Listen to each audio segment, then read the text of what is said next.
Olá, quinto ano, tudo bem com vocês? Espero que sim. Eu sou a professora Jaqueline e eu é quem vou estar com vocês a partir de hoje, trabalhando as disciplinas de História e Ética, tá ok, crianças? Então, nós vamos estar juntos a partir de hoje, desenvolvendo essas duas disciplinas. Eu espero que vocês gostem, tá? Espero que possamos aprender bastante aí no decorrer das nossas aulas. Antes de dar início, vale lembrar um pouquinho sobre a nossa aula passada, né? A Pro Inês, ela já tinha explicado o que são revoltas nativistas, né? Qual é a função, quem são, né? Quem é que movimenta essas revoltas, né? Quem são os líderes. Ela já nos apresentou quais são as suas causas, né? Por quais motivos. Então, a gente já sabe o que é uma revolta nativista e por que ela acontecia. Então, na nossa aula de hoje, né, para dar continuidade, nós vamos estar aprendendo em tópicos, separadamente, um pouquinho sobre cada uma dessas revoltas, né? As suas causas, as suas consequências e os seus términos, tá? O nosso material nos apresenta 5 revoltas, 5 movimentos, né? Que são a revolta dos irmãos Beckman, né? A Guerra dos Emboabas, a Guerra dos Mascates, a revolta de Filipe Santos, né? Também conhecida como revolta de Vila Rica, e a Inconfidência Mineira, tá? Então, nós vamos estar aprendendo um pouquinho sobre cada um desses movimentos. Vamos lá? Então vamos lá, turma. A revolta dos Beckman aconteceu no Maranhão em 1684. Essa revolta recebeu esse nome por causa dos irmãos e líderes Manuel e Thomas Beckman. O desentendimento dos colonos era direto com a Companhia do Comércio do Maranhão. Por quê? A companhia comprava de Portugal produtos de péssima qualidade a preços baixos e queriam vender na colônia, para os colonos, a preços abusivos, tá? Então, esse foi um dos motivos que desencadeou aí essa revolta.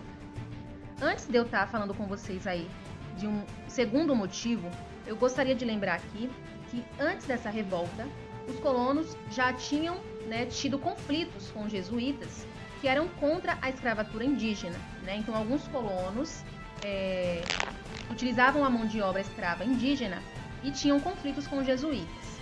Depois disso, o que foi que aconteceu?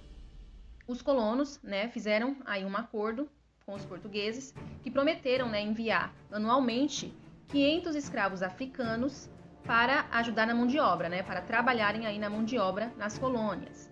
Só que o cumprimento não foi cumprido, o acordo ele não foi cumprido, tá? O que também aí causou essa revolta.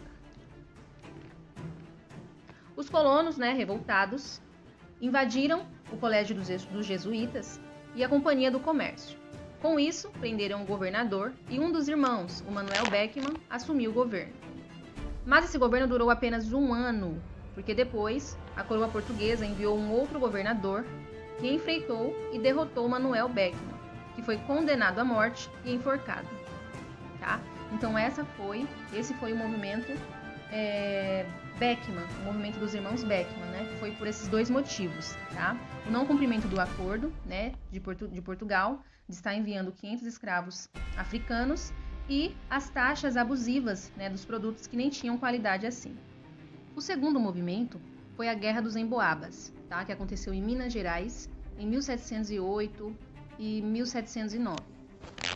Esse movimento nativista aconteceu decorrente à rivalidade entre os paulistas, que eram os bandeirantes, né, que foram os primeiros a encontrar o ouro na colônia, e os emboabas, que eram os forasteiros, né, que era o pessoal que vinha de fora, que veio com a ideia de uma vida melhor, né, de extrair o ouro, entre aspas, dos paulistas.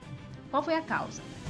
Os bandeirantes, como foram os primeiros a encontrar o ouro, né, eles tinham a ideia de que aquele ouro só pertenciam a eles, né, que foram os primeiros a começar a extraí-los das terras que hoje é Minas Gerais. Então, olha o que aconteceu, tá? Consequentemente, né, houve um conflito entre paulistas, né, e os forasteiros, tá? Os paulistas estavam em um número menor, né? Os emboabas, os forasteiros, era todo o pessoal que vinha de fora, que, consequentemente, com a ideia do ouro, né, a ideia de riqueza, estavam com um número maior. Os paulistas, bandeirantes, pediram rendição. Eles já tinham, né, a ideia de que se encontraram ouro ali, nas regiões próximas eles poderiam encontrar. E como viram a desvantagem, eles pediram essa rendição.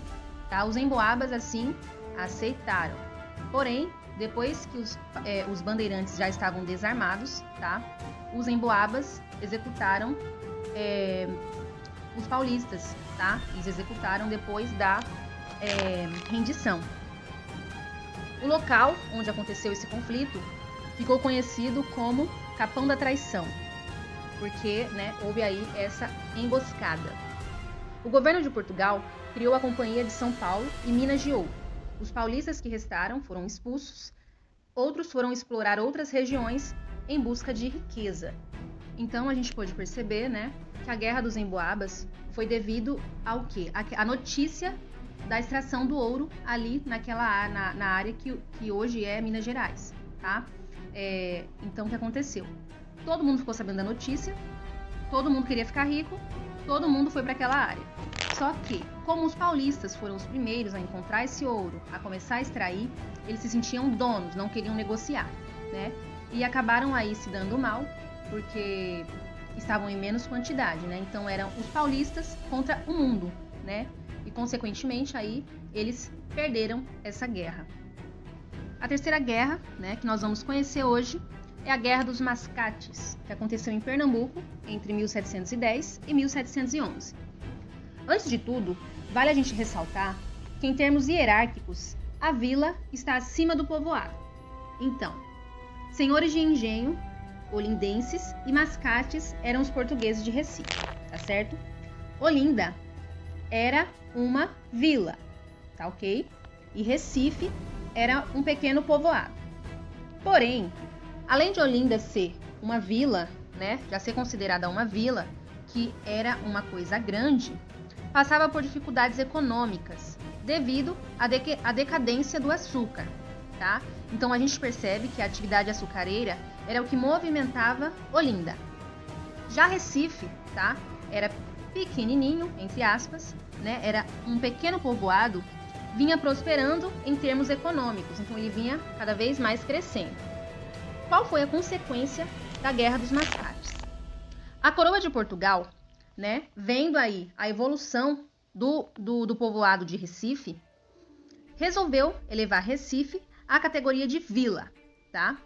Com a emancipação de Recife, ou seja, com a separação, a demarcação, Olinda acabou prejudicada, né? Os senhores de engenho, eles aproveitavam aí o status de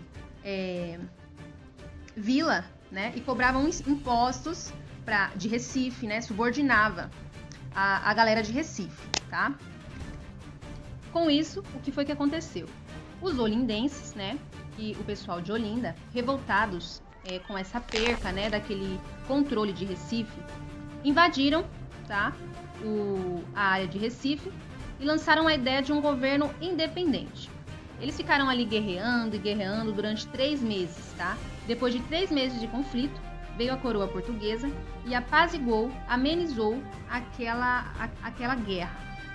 Além disso, tá, os olindenses quebraram o pelourinho, que naquela época era símbolo de autoridade e poder. Como foi que terminou aí esse conflito? Portugal continuou com a ideia, né, de nomear Recife, a vila, tá? E mandou um governador para Pernambuco, que ordenou a prisão dos líderes da invasão. Ao final, aconteceu o que os olindenses mais temiam. Recife, que já era centro econômico de Pernambuco, ganhou também a condição de centro político. Então vamos lá. A quarta revolta que nós vamos conhecer é a Revolta de Filipe dos Santos, tá? Também conhecida como Revolta de Vila Rica, que aconteceu em Minas Gerais em 1720. Tá ok? É o seguinte, o governo de Portugal, para tirar maior proveito da exploração de ouro, tá, estabeleceu que 20% de todo o ouro extraído pertencia a Portugal. Para garantir o feito, foram criadas casas de fundição, que eram o quê? Casas que iriam marcar aquele ouro, pesar aquele ouro, né? E assim não teria chances de contrabando, tá? Então as barras elas iriam ser marcadas com o símbolo da coroa portuguesa e enviadas para Portugal. Essa rebelião foi uma rebelião de mineradores, tá? Contra altos impostos e contra a proibição portuguesa da circulação do ouro em pó nos municípios, tá? E contra as casas de fundição. O ouro em pó, ele é mais fácil de contrabando. Então, com a proibição da circulação desse ouro em pó, dificultava, né, as chances de contrabando. Alguns mineradores eram contra essas medidas, né? Justamente por isso, porque eram medidas, né, que iriam controlar o ouro, né, para onde ele ia e para onde ele vinha. E o contrabando iria enfraquecer, né? Como foi que terminou? O governador mandou prender os chefes do movimento, Felipe Santos, que foi enforcado em uma praça pública e amarrado em 4 cavalos que correram em diferentes direções. Bom, crianças, a gente vai estar vendo agora a última revolta, tá? O último movimento nativista, que foi em Confidência Mineira, que aconteceu no final do século XVIII, tá? Em Portugal, a extração do ouro era cada vez menor. E mesmo assim, diante dessa situação, o governo continuava cobrando altíssimos impostos, causando revolta ao povo que, consequentemente, não podia pagar, né? Porque se não tem movimentação de ouro, fica difícil trabalhar para pagar. O governo continuou abusando, agora com uma lei que permitia a invasão das moradias. Essa forma de cobrança ficou conhecida como derrama. O movimento Conjuração Mineira e Inconfidência Mineira tinha o objetivo de libertar o Brasil de Portugal. O movimento foi liderado por Joaquim José da Silva Xavier, o Tiradentes. Qual foi a consequência? Se juntaram grupos de padres, poetas, escritores, mineradores e militares. Todos se uniram para lutar contra a coroa portuguesa com o intuito de proclamar a República. Porém, seus planos foram denunciados por Joaquim Silveira dos Reis, que traiu o movimento em troca do perdão de suas dívidas. Todos os participantes foram pegos, alguns expulsos do Brasil, outros foram condenados à prisão perpétua, e o líder, tá, o Tiradentes, Joaquim José da Silva Xavier, foi condenado e enforcado no dia 21 de abril de 1792, no Rio de Janeiro. Até hoje a gente relembra essa data, né? Prontinho, turma, olha só. Vale lembrar também, né, aqui, vale ressaltar, que os movimentos, as revoltas nativistas, não tem a ver com a ideia emancipação, tá? Não tem a ver com a ideia emancipacionista, que é o quê? A libertação, a separação, tá?